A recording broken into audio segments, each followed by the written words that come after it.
சோழராணி அத்தியாயம் 51. 12 புரவி வீரர்களோடு எதிரே பாய்ந்து வந்து வணங்கிய கோட்டையின் உபத்தலைவன் பொறுப்பில் இருந்த இளங்கோவை கண்டதும் இனம் புரியா மகிழ்வும் உற்சாகமும் முகிழ்த்தன இளவரசனின் இதயத்திற்குள். அவனின் மின்னும் கூர் விழிகள் ஒரு கணம் மலர்ந்து கண்டன தனது முன்னாள் மெய்காவலனும் தோழனுமான இளங்கோவை. அவனது இப்போதைய தோற்றம் கண்டு மெய்யாகவே ஒரு இன்ப பெருமையுணர்ச்சி அவனுள் தாண்டவமாடிற்று. தன்னோடு அல்லும் பகலும் நிழல் போல பின்தொடர்ந்தவன் தான் உறங்குவதற்காக கண் விழித்து காவல் காத்து இளைய பெருமான் என்ற லட்சுமண பெருமாள் எனும் பாத்திரத்துக்கு உவமையாக உலா வந்த சுத்த வீரன், தன்னோடு தோளோடு தோள் நின்று மின்னல் விரைவில் வாழ் சுற்றும் வாட்போர் வீரன், இரு கரங்களாலும் ஒரே கணத்தில் குறி தவறாமல் கட்டாரிகளை வீசக்கூடிய அசகாய சூரன், போர்க்களத்தில் பிசாசை போல போரிடுகிறவன், பிரசித்தி பெற்ற சோழ திருநாட்டின் தலைநகர கோட்டையின் உப தலைவனுக்கான தலைப்பாகையும் அரசாங்க சின்னங்களையும் தரித்து கம்பீரமாக அவனது பழைய சாம்பல் நிற புரவி மீது அமர்ந்து தன்னை வணங்கி பூரிப்போடு பார்த்ததும் அதை ஒரு அற்புதமான காட்சியாக எண்ணி எண்ணி பொங்குமா கடலென இளவரசனின் இதயம் பூத்து கும்மாளியிட்டது. இளவரசனின் விழிகள் இளங்கோவின் முகத்திலிருந்து நகர்ந்து கீழே கழுத்தை பார்த்தன. அங்கே தனது மறைந்த அம்மான் மாமன்னர் 2ஆம் ராஜேந்திர சோழர் பரிசளித்த மாணிக்க மாலை சூரிய ஒளி மின்னி ஒளிர்வதையும் அதுவும் இளங்கோவுக்கு கூடுதல் கம்பீரத்தை விதைப்பதையும் உணர்ந்து நன்றாக இருக்கிறது, பொருத்தமாகவும் இருக்கிறது என்ற சொற்களையும் இளவரசன் ராஜேந்திரனின் இதழ்கள் உதிர்த்தன. எது என்று தங்கள் அடிமைக்கு விளங்கவில்லை பிரபு என மொழிந்தான் இளங்கோ. உன் கழுத்தை அலங்கரித்திருக்கும் மாலையை கூறினேன் என்றான் இளவரசன். ஓ, அதைத்தான் தாங்கள் முன்பே கண்டிருக்கிறீர்களே பிரபு என்ற இளங்கோவின் இதயம் மாமன்னன் 2ஆம் ராஜேந்திர சோழனின் முகத்தில் அளவற்ற உணர்ச்சிகள் கொப்பளிக்க கம்பீரமான சொற்களை உதிர்த்து தன் தமையன் பரிசளித்த மாணிக்க மாலையை கழற்றி இளங்கோவுக்கு பரிசளித்ததையும் நினைவு கூர்ந்தது சில வினாடிகள். அந்த நினைவுகளில் அவன் திளைத்திருந்த சொற்ப வினாடிகளில், முன்பே அறிந்தாலும் கோட்டையின் உபத்தலைவர் பதவியில் மிகவும் பொருத்தமாக இருக்கிறது என்று கூறினேன் என்று கூறி முடித்தான் இளவரசன். அதன்பின் இளவரசனின் புரவி அரண்மனையை நோக்கி நகர மற்ற புரவிகளும் சூழ்ந்து நடைபோட்டன. அரண்மனை அந்த புறம் இளவரசனின் வருகையை அறிந்தது முதலே இன்ப காற்றால் நிறைந்திருந்தது. அரண்மனை எங்கும் தனிவித உற்சாகமும் மகிழ்வும் தெரிந்தது. அணுக்கு பெண்டிரும் அரண்மனை காவலரும் ஓட்டமும் நடியுமாக தங்கள் பணிகளில் ஈடுபட்டனர். இளவரசி மதுராந்தகியின் அறைக்குள் அகில் புகையின் நறுமணமும் பலவித மலர்களின் இனிய மனமும் கலந்து ஒரு புதிய உலகமாக தெரிந்தது. சாளரத்தின் மேலை திசையில் வானத்தில் அன்றும் இளம்பிறை நிலவு தன் எழில்முகத்தை காட்டி நின்றது. தென் திசை சாளரத்தின் வழியே தெற்கு காற்று பருவமங்கையின் நாணம் கொண்ட நடை போல நளினமாக அசைந்து புகுந்து அறைக்குள் கமழ்ந்த சுகந்த மனத்தை அள்ளி சென்று அந்த புறம் எங்கும் தெளித்தது. ஏறக்குறைய 16 மூன்றாம் பிறைகள் நாட்கள் கடந்த பின் தன் தலைவனை காண அளவற்ற தாபத்துடன் அறைக்குள் நுழைந்த இளவரசி மதுராந்தகியின் மலர் பாதங்கள் ஒன்றுடன் ஒன்று பின்ன கார் சிலம்புகள் கணக்கற்ற நாணத்துடன் கழுக்கென்று நகைக்கும் தலைவி போல சினுங்கள் ஒலி எழுப்ப மெல்ல அசைந்து பஞ்சனையை நெருங்கியவளின் நீள் விழிகள் கவிழ்ந்த தலை நிமிராமலே கடை பார்வையால் இளவரசனை தேடின. அன்றும் அவன் மேத்திசை சாளரம் அருகே நின்றிருந்து சிலம்பின் சிறு சினுங்கள் ஒலி கேட்டு திரும்பியவன் தன் தேவியின் பக்கம் விழிகளை நிலைக்க விட்டான். விழிகள் 4ம் ஒன்றையொன்று கவ்விக்கொள்ள இரு விழிகள் பறவை சிறகாய் படபடத்து தட்டென்று தரை நோக்கி தாழ்ந்தன. அவனை அறியாமல் அவன் கால்கள் தேவியை நோக்கி நகர்ந்தன. அவன் வலிய கரங்கள் தேவியின் இளைத்த உடலை தாவி வளைத்து தழுவின. பேசா நிமிடங்கள் சில நகர்ந்தன. அறைக்குள் நுழைந்து கொண்டிருந்த இளம் தென்றல் வெப்ப மூச்சை உணர்ந்து வேகமாக அறையை விட்டு நழுவி கொண்டிருந்தது. பேசுவதற்கு ஏராள செய்திகள் இருந்தும் இருவருமே பேசாமல் ஒருவரையொருவர் உணர்வுகளால் நலம் விசாரித்து கொண்டனர். ஏன் இன்று இந்த நேரத்தில் புரவி பயணமும் வீர சாகசமும் தங்களுக்கு இல்லையோ என்றது அவள் இதயம். போங்கள், தங்களிடம் பேச மாட்டேன், என்னை விட தங்களுக்கு போர்க்களம்தானே முக்கியம் என்றது மனம். இதுவும் போர்க்களம்தான் தேவி, இங்கு நீதான் தேவி யாவும் என்ற அவன் மனம் குழைந்தது. அவள் உடல் நெளிந்தது. வினாடிக்கு வினாடி அவன் வலிய கரங்கள் தன் தேவியின் மெலிந்த தேகத்தை வருடி வருடி பரிவை நேசத்தை அஞ்சல் செய்தன. நீண்ட கால ஏக்கங்கள் அங்கே உணர்ச்சி அலைகளை எழுப்பி இருவரையும் கிளர்ச்சியூட்டின. அந்த இரவு முழுவதும் அங்கே இன்ப காற்று நிறைந்தது. காதலும் காமமும் கமழ்ந்தது. சில நாட்கள் மகிழ்வும் இன்பமுமாக நகர்ந்தன. அன்று சோழ மாமன்னர் வீரராஜேந்திர சோழரின் அரசவை கூடியிருந்த போது மாமன்னரின் நெடுநாளைய நண்பரும் கடார மன்னருமான விஜயவர்மன் திடுமென யாரும் எதிர்பாராத வண்ணம் சோழ தலைநகரை அடைந்து சோழ மாமன்னரை சந்திக்க கோட்டை காவல் தலைவன் மூலம் செய்தி கோரினார்.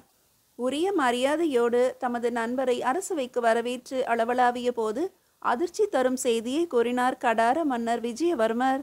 செய்தியை செவிமடுத்த சோழ மாமன்னர் கொதித்தார். ஆம், பகை மன்னனால் திடீரென கடாரம் தாக்கப்பட்டு தாம் நாடு இழந்து களமேறி தப்பி தமிழகத்துக்கு தஞ்சமாக வந்துள்ள துயர செய்தியைத்தான் விஜயவர்மர் வெளியிட்டார். படைத்தலைவர்களும் அதிகாரிகளும் சினந்து எழுந்தனர். சோழ மாமன்னரின் நண்பரான விஜயவர்மரை நாடு இழக்க செய்தவன் யாராக இருந்தாலும் அவனுக்கு தக்க பாடம் புகட்ட வேண்டும் என்று எண்ணினர். அவர்கள் எண்ணம் வீண் போகவில்லை. அன்றே அரசவையில் மாமன்னர் கடாரத்துக்கு படையெடுக்க ஆணையிட்டார். அடுத்த 2 திங்களில் கடாரம் நோக்கி கடற்படைகள் நகரவும் திட்டமான உத்தரவையும் வெளியிட்டார். அது மட்டுமல்ல, சோழ மாமன்னர் மருமகனும் வேங்கியின் இளவரசருமான ராஜேந்திரன் தலைமையில் கடார படையெடுப்பு நடக்கும் எனவும் பறிபோன கடார அரியணையை தம் நண்பருக்கு மீட்டுக் கொடுப்பதற்கான உறுதியையும் வெளியிட்டார். அரசவை பரபரப்புடன் கலைந்தது. திட்டமிட்டபடி பல நூறு கலன்கள் பல்லாயிரம் வீரர்களோடு நாகை துறைமுகத்திலிருந்து பயணப்பட்டன.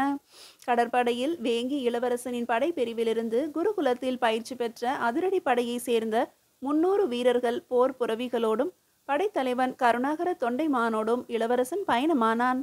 அதற்கு முன்னதாக 2 இடங்களில் வடதிசையில் நிலை கொண்டிருந்த படைகளை ஒருங்கிணைத்து ஒரே இடத்தில் மேலை சாளுக்கிய எல்லையில் துங்கபத்ரை நதிக்கரையில் நிலை கொண்டிருக்க தக்க ஏற்பாடுகளை செய்தும் சோழர் படையின் உபதலைவர்கள் பதின்மர் பொறுப்பில் இயங்கவும் ஆணையிட்டே புறப்பட்டான் இளவரசன். தரையின் மீது மட்டுமே படை நடத்திய இளவரசன் இனி கடல் மீது படை நடத்தும் நல் வாய்ப்பை எண்ணி திட்டமிடுதலும் சிந்தனையுமாகவே பாய் விரிக்க ஆணையிட்டான். இளவரசன் ராஜேந்திரன் புகழ் சோழ சாம்ராஜ்யம் முழுவதும் பரவி கிடந்ததாலும் வத்சராஜ்ய திக்விஜய வெற்றியும் அங்கே அவன் ஆயிரக்கணக்கில் யானைகளை வைராகர போரின் போது கைப்பற்றிய செய்தியும் சாளுக்கியரோடு போர் புரிந்த சோழ பெரும் படைகளோடு இணைந்து வீர சாகசம் புரிந்து வெற்றி எய்தி வேங்கியை சிறிய தந்தை விஜயாதித்தர் ஆள சம்மதித்ததும் பல நாடுகளில் பரவி இருந்தது. அந்த இளைய வீரனின் போர்த்திறனும் மாவீரமும் நன்கறிந்த சோழர் படைஞர் வெகு உற்சாக மனநிலையில் கலன்களில் இசை பாடியவாறு பயணித்தனர். எப்போதுமே அவனை சோழ இளவரசன் போலவே கருதியிருந்த படை வீரர்கள் மறைந்த மாமன்னர் 2ஆம் ராஜேந்திர சோழரின் திருப்புதல்வி இளவரசி மதுராந்தகியை மணந்த பின் அவனை தங்கள் சொந்த மன்னன் போலவே எண்ணி பக்தியும் மதிப்பும் வைத்தனர். அவனின் இளம் அகவையை எண்ணி யாரும் அவனை லேசாக கருதி விடவில்லை. அவனின் போர்க்கலை பயிற்சிகளையும் வீர விளையாட்டுகளையும் சாகசங்களையும் பல்துறை அறிவாற்றலையும் பலமுறை பல சந்தர்ப்பங்களில் நன்கு அறிந்திருந்த வீரர்கள் அதிகம் நிறைந்திருந்த சோழ தேசத்தின் புகழ்பெற்ற கடற்படை கலன்கள் பயணம் செய்தன. பயணத்தின் போது அடிக்கடி பல கலன்களில் தோன்றி வீரர்களின் நலன் விசாரித்தான் இளவரசன் ராஜேந்திரன். போர்க்கவசம் அணிந்து நூலேணி வழியே அவன் கலன்களில் ஏறி பிரவேசித்த போதெல்லாம் வீரர்கள் பெரும் வெற்றி களிப்பையும் உற்சாக முழக்கங்களையும் வெளியிட்டு வணங்கி அவனை வரவேற்றனர். கடாரம், காம்போஜம் போன்ற அயல் தேசங்களிலும் அவன் படையெடுப்பு நிகழப்போகும் செய்தி வணிகர் மூலம் பரவி விட்டிருந்தது. அவனை பற்றிய கீர்த்தியும் முன்பே சென்று விட்டது அங்கெல்லாம். கடல் அலைகள் ஆர்ப்பரித்தன.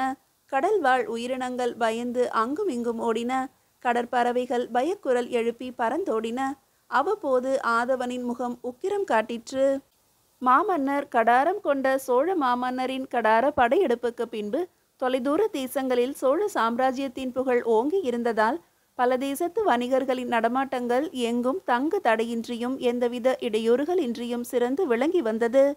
அவரை தொடர்ந்து பெரு வீரர்களாக மாமன்னர் ராஜாதிராஜ சோழர், 2ஆம் ராஜேந்திர சோழர், மாமன்னர் போன்றோரின் ஆட்சி காலங்களில் சோழ படையின் வலிமை குன்றாதிருந்ததுடன் கடல் கடந்த தேசத்து மன்னர்களுடன் நட்பும் உறவும் கொண்டிருந்தனர் சோழ மன்னர்கள். அப்படிப்பட்ட சூழலில்தான் சோழ நாட்டின் நண்பரான கடார மன்னர் அரியணையை இழந்தார். அதை சாதாரண சோழப்படை வீரனால் கூட சகித்து கொள்ள முடியவில்லை. சோழ மன்னர்களின் நண்பர்களை தாக்குபவர்கள் சோழர்களையே தாக்கியதை போல்தான் என்ற உணர்ச்சி பொங்கியது படை வீரர்களிடம். இளவரசனுடன் கருணாகர தொண்டைமானை போல சிறந்த படை தலைவர்கள் பலரும் கலன்களில் பொறுப்புகளில் இருந்தார்கள். சில திங்களுக்கு முன்பே சோழ தேசத்தின் வடதிசை படைப்பிரிவும் இளவரசன் ராஜேந்திரனின் குருகுல படைப்பிரிவும் இணைந்து மேலை சாளுக்கியரின் பெரும் படையை வேங்கி நாட்டின் விஜயவாடையில் நடந்த போரில் நிர்மூலப்படுத்தி விட்டதால் இப்போதைக்கு வடதிசையிலிருந்து படையெடுப்பு ஏதும் நிகழ்வதற்கான வாய்ப்பில்லை. தமிழகம் முழுவதும் கங்க நாடும் ஈழமும் சோழ சாம்ராஜ்யத்தின் ஆளுகையில் இருந்ததால் சோழ கடற்படை எந்தவித மறு சிந்தனையும் இன்றி கடாரம் நோக்கி வில்லிலிருந்து பாயும் அம்பு போல சுறுசுறுப்புடன் சென்று கொண்டிருந்தது. எதிர்ப்பட்ட வணிக மரக்கலன்கள் அனைத்தையும் சோழர் கடற்படை சோதனை செய்த பின்பே தமிழகம் நோக்கி நகர அனுமதித்து சென்றது. தமிழக வணிக பெருமக்களின் மரக்கலன்களும் அரபு தேசத்து மரக்கலன்களும் யவன மரக்கலன்களும் சிறு சிறு குழுக்களாக எதிரே வந்தன. அப்படி எதிரே வந்த மரக்கலன்கள் தான் சோதனை செய்யப்பட்டன. வீரர்கள் கட்டுப்பாட்டுடன் நடந்து கொண்டார்கள். சோதனை நடந்த மரக்கலம் ஒன்றில் எதிர்பாராத நிகழ்வு ஒன்றும் நேர்ந்தது. இளவரசன் தலைமையில் சோழர் படை செல்லும் விவரம் அறிந்த அந்த அரபு தேசத்து மரக்கலத்தின் வணிக பெருமகன் தான் இளவரசரை சந்திக்க பெரு விருப்பம் தெரிவித்ததால் அவரை இளவரசனின் அனுமதியோடு அவன் மரக்கலத்திற்கு அழைத்து வந்தனர் உப தலைவர்கள். அப்படி அழைத்து வரப்பட்ட வணிகரை கண்ட இளவரசன் ஒரு கணம் திகைத்து தாவி சென்று வணிகரை தன் மார்போடு தழுவி கொண்டான். அந்த வணிகர் அரபு தேசத்து அசாருதீன். தங்களை இங்கு சந்திப்பேன் என்று சிறிதும் எண்ணவில்லை வணிகரே என்ற சொற்களையும் உதிர்த்தான் இளவரசன். நான் எதிர்பார்த்து ஆவலோடு களம் செலுத்தி வந்தேன் இளவரசே என்ற அரபு நாட்டு வணிகர் அசாருதீனின் விழிகளில் பரவசம் மின்னிற்று. எதிர்பார்த்தீர்களா? எப்படி என்று வினவினான் இளவரசன். தங்கள் தலைமையில் கடாரம் நோக்கி படையெடுப்பு நிகழப்போவதாக செய்தி முன்பே கிடைத்துவிட்டது இளவரசே. எங்கே அநீதி நேர்ந்தாலும் அதை களைவதற்கு தாங்கள் வந்து குதிப்பீர்கள் உருவிய வாளுடன் என்பதும் அவ்வப்போது நிஜமாகிறது என்ற சொற்களை பூரண உணர்ச்சி நிறைந்த குரலில் உதித்தார் மாலுமி உடையில் தனது பெரு உருவத்துடன் நின்ற அரபு வணிகர் அசாருதீன். அப்படியா? வியப்பாக இருக்கிறதே. எது இளவரசே வியப்பு? சோழ மாமன்னர் தான் பகிரங்கமாக அரசவையிலேயே அறிவித்தார்களாமே. அந்த செய்தி வணிகர்கள் மூலம் பரவியதில் வியப்பதற்கு ஏது இடம்? ஓ, நல்லது. தங்கள் உதவியால் எனது முயற்சிகளில் முழு வெற்றி கிடைத்தது வணிகரே. தங்களை போன்றோருக்கு பெரிதும் நான் கடமைப்பட்டிருக்கிறேன். தங்கள் பயணமெல்லாம் நன்கு அமைந்ததல்லவா? தங்கள் முயற்சிகளில் ஒருபோதும் தோல்வி காண மாட்டீர்கள் என்பது என் முழு நம்பிக்கை இளவரசே. தங்களின் வெற்றிகள் குறித்தும் அறிவேன். இந்த பயணமும் சிறந்த புகழை தரப்போகிறது தங்களுக்கு. சோழ படைகளின் வாட்களும் ஈட்டிகளும் கூர் மழுங்காதிருக்கும் வரை எங்களை போன்ற வணிகர்களுக்கு பயணத்தில் பயமேதும் இல்லை என்ற வணிகரின் சொற்களில் பெருமை சிறகடித்தது. நல்லது வணிகரே என்றான் இளவரசன். நானும் விடைபெற்றுக் கொள்கிறேன் இளவரசே. தங்களின் வெற்றி செய்தி நாகை துறைக்கு கிடைக்கும் வரை நானும் நாகையை விட்டு நகரப்போவதில்லை என்ற வணிகரின் உறுதி கண்டு பரவசமடைந்தான் இளவரசன். அவரின் வணிக கலன்கள் தமிழகம் நோக்கி நகர்ந்த பிறகு சோழ கடற்படை கிழக்கு நோக்கி நகர்ந்தது. மேலும் சில காலம் பயணம் தொடர்ந்தது. சோழர் கடற்படை கடாரத்தை முற்றுகையிட்டது. முற்றுகை துவங்குவதற்கு முன்பே படைகளுக்கு திட்டமான சங்கேதங்களும் நடைமுறை மற்றும் தாக்குதல் பற்றிய ஆணைகளும் வழங்கினான் இளவரசன். முற்றுகை தொடங்கி சில நாட்கள் வரை கடாரத்தின் கோட்டைக்குள்ளிருந்து எந்தவிதமான நடவடிக்கைகளும் இல்லை. ஒரே நிசப்தமாக இருந்தது. தொடர்ந்து சோழ படைகளால் கடார கோட்டை கண்காணிக்கப்பட்டு வந்தது. அதேபோல் கோட்டையின் காவல் கூண்டுகளிலிருந்து முற்றுகையிட்டு நிற்கும் சோழர் கடற்படை கலன்களையும் அவற்றின் அணிவகுப்பு ஏற்பாடுகளையும் கண்காணித்து கொண்டிருந்தனர். கடாரத்தின் கடற்படை கலன்கள் பலவும் கரைக்கு சற்று தள்ளி நிறுத்தப்பட்டு போருக்கான ஆயத்தத்திலிருந்தும் போரை அவர்கள் தொடங்கவில்லை. தேர்ந்த மாலுமிகளை கொண்டு கடல் நீரோட்டத்தையெல்லாம் பரிசீலித்த வேங்கி இளவரசன் தனது படையின் ஓர் அணியை சேர்ந்த கலன்களை ஒரு நாளில் முன்னேறி தாக்குதலில் ஈடுபட ஆணையிட்டான். முரசுகளும் சங்கும் முழங்க சோழர் படையின் முதல் அணி கலன்கள் துடுப்புகளால் நீர் துழாவப்பட்டும் பாய்களை சுருட்டி பாய்மரத் தண்டில் கட்டிய நிலையிலும் பெரு விசையோடு முன்னேறத் தொடங்கின. குறிப்பிட்ட வியூக முறைப்படி கலன்கள் நீரை கிழித்து கொண்டு விரைந்து கடார கலன்களை நெருங்கும் முன்பே ஏரி அம்புகளை வீசின. எதிர் முழக்கமிட்டு கடற்பகுதியில் முன்னேறி வந்த கடாரத்தின் கலன்களும் எதிர் தாக்குதலில் இறங்கின. விரைந்து முன்னேறிய சோழ படைக்கலன்கள் முதல் தாக்குதலில் எரி அம்புகளை மழை போல பொழிந்துவிட்டு திசை மாறி அடிக்கடி ஒரு நிலையில் நிற்காமல் அணிவகுப்பு சிதறுவது போன்ற பாவனை காட்டியும் வியூக அமைப்புகளை அடிக்கொரு தரம் மாற்றி மாற்றி அமைத்தும் எதிரிகளை குழப்பின. முதல் தாக்குதலிலேயே எரி அம்புகள் தாக்கியதில் சில கடார மரக்கலன்களின் பாய் மரங்களில் தீ பற்றி ஜுவாலையுடன் எரிய தொடங்கவும் எரியும் மரக்கலன்களை நெருங்காமல் சோழ நாவாய்கள் பக்கவாட்டில் நகர்ந்து பின்வாங்கி பாதுகாப்பான தொலைவில் நின்று கொண்டன. எங்கும் கூச்சலும் குழப்பங்களும் மிகுந்தன. அதே நேரம் கடாரப்படை சற்றும் எதிர்பாராத திசையிலிருந்து மற்றொரு சோழ படை அணி படைத்தலைவன் கருணாகர தொண்டைமான் தலைமையில் புயல் வேகத்தில் விரைந்து கடார படையின் படைக்கலன்களின் அணிவகுப்பை புதுவிதமான தாக்குதல் உத்திகளை பயன்படுத்தி பிளந்து கொண்டு எதிரியின் கலன்கள் சிலவற்றை தனியே பிரித்து வளைத்து கடற்பகுதியில் வெகு தொலைவுக்கு இழுத்து வந்து தாக்கி நிர்மூலப்படுத்தியும் சில கலன்களை கைப்பற்றியும் அவற்றின் கொடிமர உச்சிகளில் பறந்த கடார கொடிகளை அகற்றிவிட்டு புலிக்கொடிகளை பறக்கவிட்டன. முதல் நாள் போர் தொடங்கி பல முறை தாக்குதல்கள் நடந்ததில் கடாரத்தின் போர்க்கலன்கள் பல தீப்பற்றி எரிந்தன. அன்று மாலைக்குள் கடாரத்தின் 3 திசைகளிலும் கடற்பகுதிகளில் கடற்கழுகுகளும் பருந்துகளும் வட்டமிட்டு பறக்க தொடங்கின. கடலின் நீர்ப்பரப்பில் மரக்கலன்களில் பல துண்டு பலகைகளும் வீரர்களின் சடலங்களும் மிதந்தன. சோழ படைகள் ஒருவித உக்கிரமான தாக்குதல் நடத்தியதாலும் கடார படைகள் போருக்கு முன்பே பீதியுடன் காத்திருந்ததாலும் கடார படைகள் எண்ணியதை விட வேகமாக வீழ்ச்சி முகம் கண்டன. போர் நிறுத்தத்திற்கான சங்கேதமான நீண்ட சங்கொலி முழங்க செய்த வேங்கி இளவரசன் ராஜேந்திரன் படை நாவாய்களை கடார கரையோரத்திலிருந்து குறிப்பிட்ட தொலைவு கடற்பரப்பில் பின்வாங்கி நங்கூரமிட ஆணையிட்ட போது குடதிசை அடிவானத்திலிருந்து சிவந்து மின்னிய ஆதவன் கடல் நீருக்குள் புகுந்து மறைந்தான். மீதியை இறுதி அத்தியாயத்தில் காணலாம்.